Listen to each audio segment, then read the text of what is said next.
Bismillahirrahmanirrahim. Assalamualaikum warahmatullahi wabarakatuh. Selamat pagi, salam sehat buat siswa-siswi SMP khususnya, siswa-siswi pada umumnya, rekan-rekan sekalian, tetap semangat. Untuk kesempatan kali ini, marilah kita bahas tentang rangkuman materi IPS kelas 9 semester 1 dan 2. Pada video kali ini berisi tentang rangkuman materi mata pelajaran IPS kelas 9 semester 1 dan semester 2.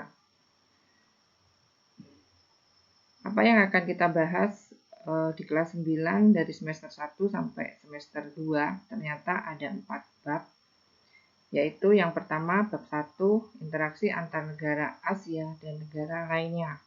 Bab 2 perubahan sosial budaya dan globalisasi. Bab ketiga ketergantungan antar uang dan pengaruhnya terhadap kesejahteraan masyarakat. Bab 4 Indonesia dari masa kemerdekaan hingga masa reformasi. Baiklah, kita masuk pada bab pertama. Yang akan kita pelajari pada bab pertama adalah interaksi antar negara Asia dan negara lainnya. Yang pertama, kita pelajari tentang letak dan luas benua Asia dan benua lainnya. Jumlah benua yang menjadi pokok kajian kita ada 5, yaitu benua Asia, Amerika, Afrika, Australia, dan Eropa. Di sini berturut-turut dari benua terluas adalah Asia, yaitu luasnya sekitar 44 juta kilometer persegi. Amerika itu 42.057.100 kilometer persegi. Afrika itu luasnya 30.290.000 kilometer persegi. Kemudian benua Eropa adalah 10.335.000 kilometer persegi. Yang paling sempit adalah benua Australia, yaitu luasnya sekitar 8.945.000 kilometer persegi. Inilah luas ke-5 benua. Dari yang terluas yaitu Asia, kemudian yang tersempit yaitu benua Australia.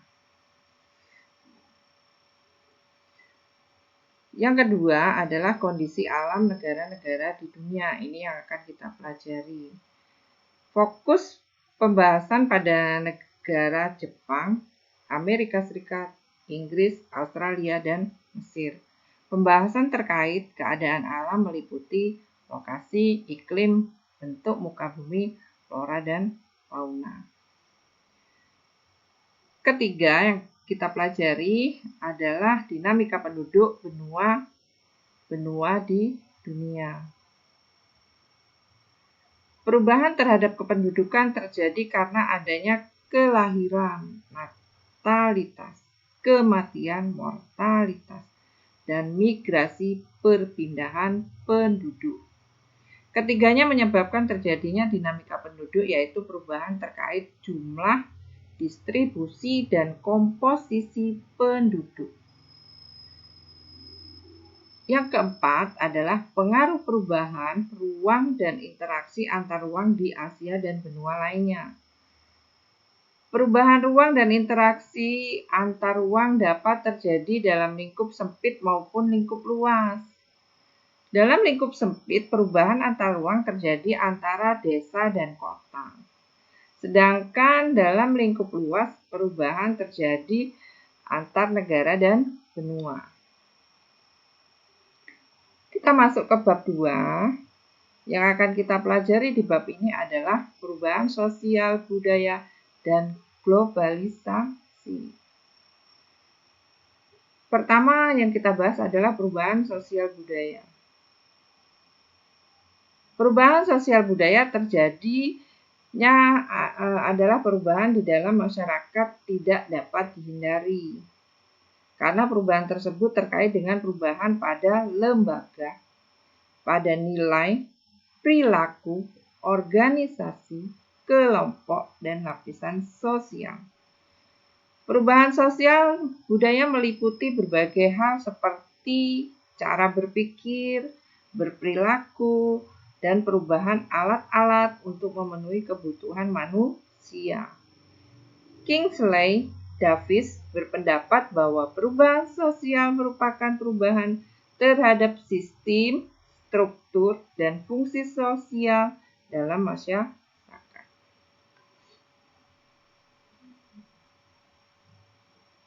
Masih tentang perubahan sosial budaya, bentuk perubahan sosial dilihat dari waktunya meliputi perubahan secara lambat, evolusi, dan perubahan secara cepat, revolusi.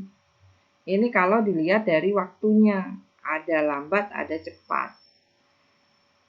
Sedangkan apabila dilihat dari pengaruhnya, bentuk perubahan sosial dapat dibedakan atas perubahan yang pengaruhnya besar dan pengaruhnya kecil. Ini kalau dilihat dari pengaruhnya.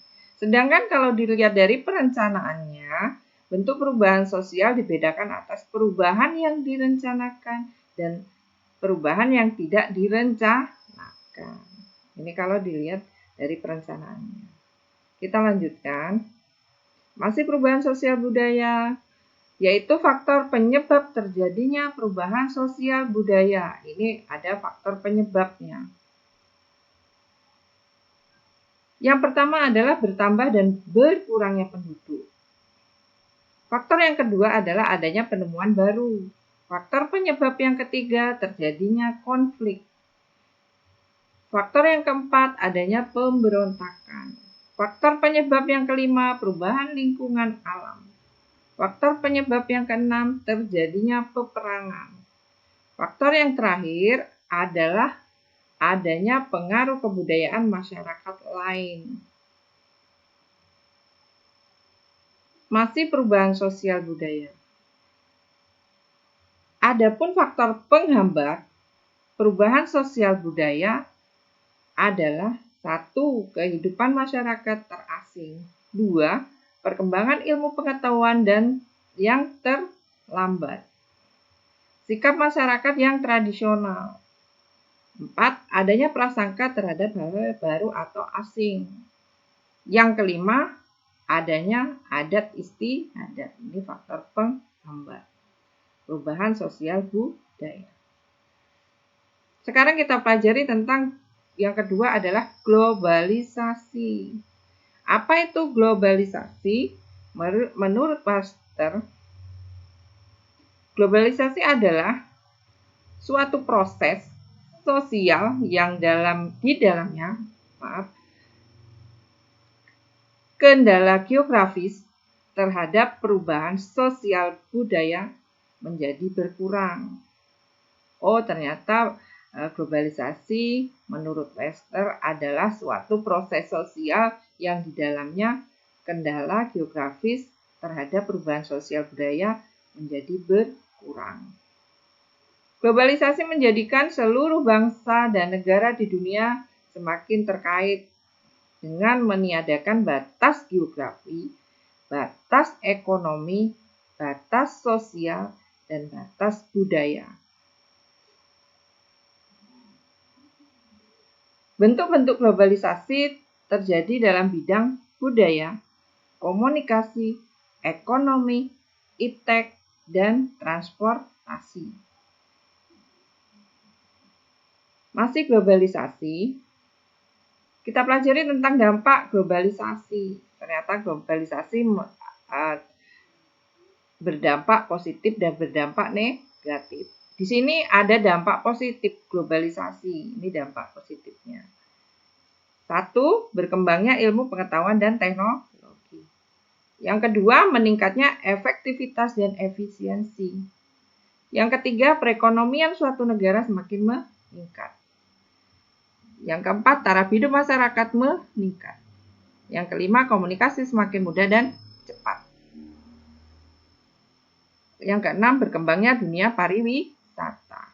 Yang terakhir atau yang ketujuh, perkembangan alat komunikasi dan keterbukaan informasi. Sedangkan dampak negatif globalisasi adalah yang pertama, westernisasi atau kebarat-baratan. Yang kedua adalah demoralisasi atau merosotnya moral seseorang. Yang ketiga, kesenjangan ekonomi. Yang keempat, kriminalitas.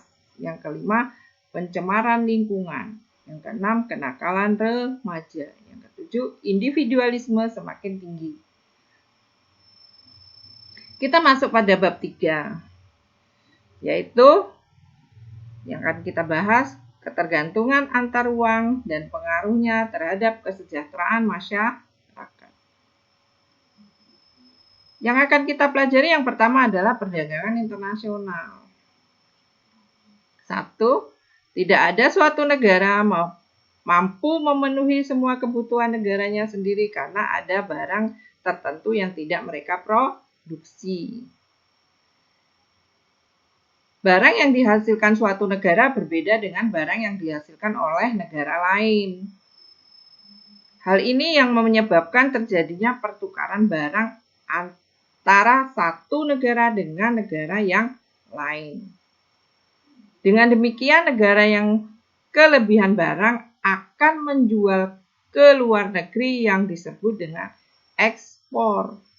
Negaranya disebut eksportir. Masih perdagangan internasional. Kemudian sebaliknya, negara yang kekurangan barang akan mendatangkan barang dari negara lain yang dikenal dengan istilah impor. Sedangkan negaranya disebut dengan importer. Perdagangan internasional adalah proses pertukaran barang dan jasa antara dua negara atau lebih dengan tujuan memperoleh keuntungan. Masih perdagangan internasional.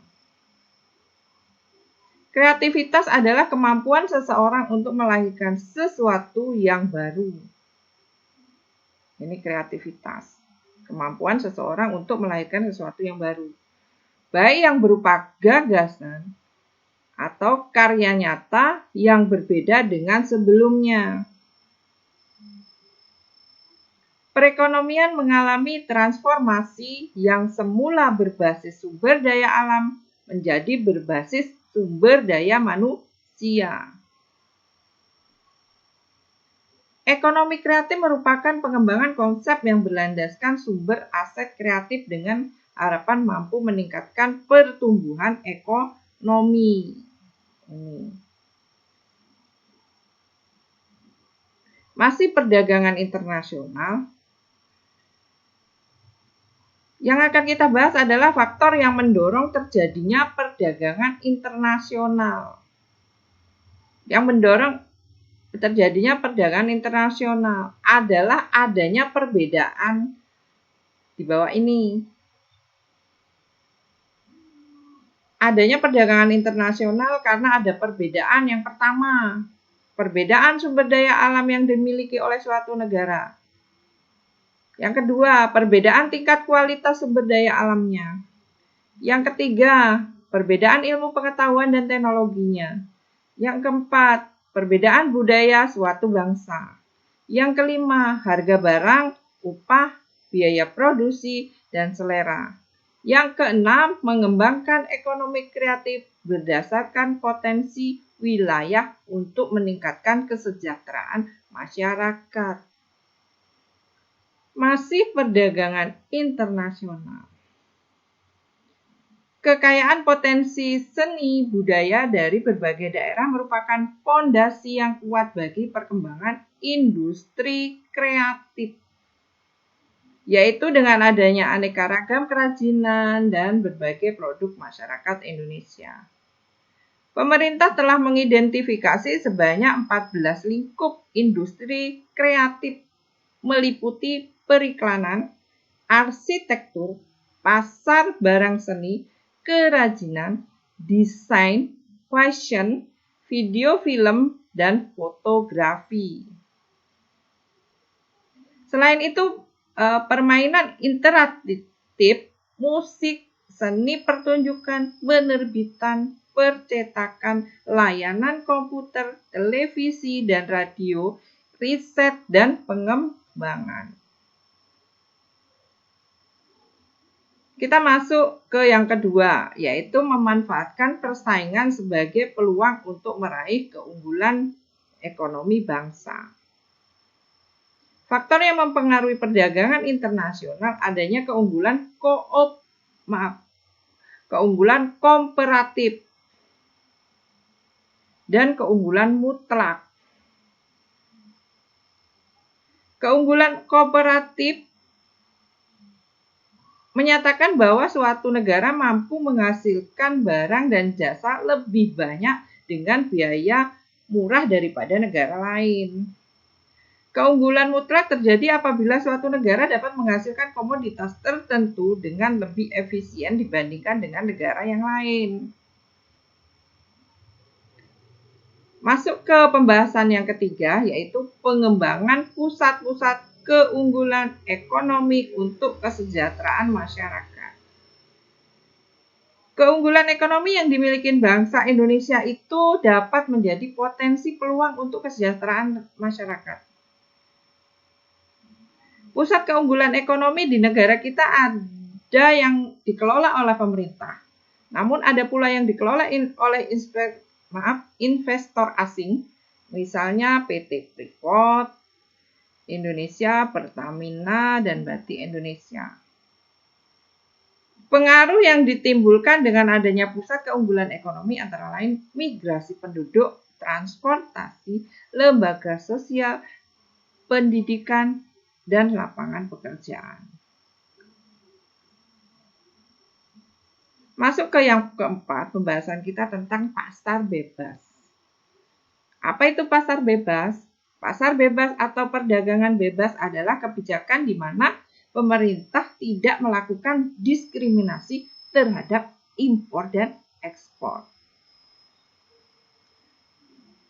Organisasi ekonomi yang dibentuk dalam rangka perdagangan bebas antara lain, misalnya Masyarakat Ekonomi ASEAN atau MEA, ASEAN Free Trade Asia atau AFTA, Asia Pacific Economic Cooperation atau APEC, Uni Eropa atau Masyarakat Ekonomi Eropa atau MEE, World Trade Organization atau WTO.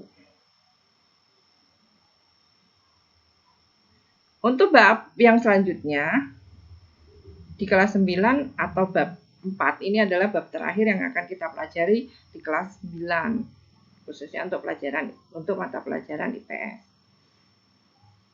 Bab 4 ini membahas tentang Indonesia dari masa kemerdekaan hingga masa reformasi. Yang pertama yang akan kita bahas adalah masa kemerdekaan, kurun waktunya dari tahun 1945 sampai 1950. Posisi Jepang yang mulai terdesak dalam Perang Pasifik mengakibatkan beberapa daerah jajahannya jatuh ke tangan sekutu. Agar memperoleh dukungan dari rakyat Indonesia, Jepang berjanji akan memberikan kemerdekaan kepada bangsa Indonesia. Untuk merealisir janjinya, Jepang membentuk Badan Persiapan Kemerdekaan Indonesia atau yang disingkat dengan BPUPKI dan Panitia Persiapan Kemerdekaan Indonesia atau PPKI. Masih masa kemerdekaan, BPUPKI dibentuk pada tanggal 1 Maret tahun 1945. Sedangkan BPUPKI dibentuk pada tanggal 17 Agustus 1945. Tugas BPUPKI adalah menyusun dasar negara dan undang-undang dasar. Sedangkan apa tugas PPKI? PPKI bertugas mempersiapkan segala sesuatu terkait penyerahan kekuasaan dari Jepang ke bangsa Indonesia. Masih masa kemerdekaan. Namun, sebelum Jepang menyerahkan kekuasaannya kepada bangsa Indonesia pada tanggal 14 Agustus tahun 1945, Jepang telah menyerah kepada Sekutu. Sehingga para pemuda mendesak Soekarno dan Hatta untuk segera memproklamasikan kemerdekaannya. Akhirnya pada tanggal 17 Agustus tahun 1945 diproklamirkan kemerdekaan Indonesia. Yang kedua adalah masa demokrasi parlementer yang kurun waktunya tahun 1950 sampai 1959. Apa itu masa demokrasi parlementer? Masa demokrasi parlementer adalah masa di mana pemerintahan Indonesia menggunakan Undang-Undang Dasar sementara tahun 1950 sebagai undang-undang negara. Sistem demokrasi parlementer sering disebut pula dengan sistem demokrasi liberal. Karena sistem politik dan ekonomi pada waktu itu menggunakan prinsip-prinsip liberal. Kabinet disusun menurut pertimbangan kekuatan partai di parlemen dalam sistem parlementer. Parlemen sangat berkuasa sedangkan presiden hanya sebagai lambang pemersatu. Masih demokrasi parlementer. Kedudukan presiden pada masa demokrasi parlementer sebagai kepala negara, sedangkan kepala pemerintahnya adalah dijabat oleh Perdana Menteri. Sistem kabinet yang digunakan adalah zakon kabinet, yang artinya kabinet di mana para menterinya dipilih dari tokoh-tokoh ahli pada bidangnya tanpa melihat latar belakang partainya. Demokrasi parlementer berlangsung mulai tanggal 17 Agustus tahun 1950 sampai 5 Juli tahun 1959. Yang ketiga, kita pelajari tentang masa demokrasi terpimpin.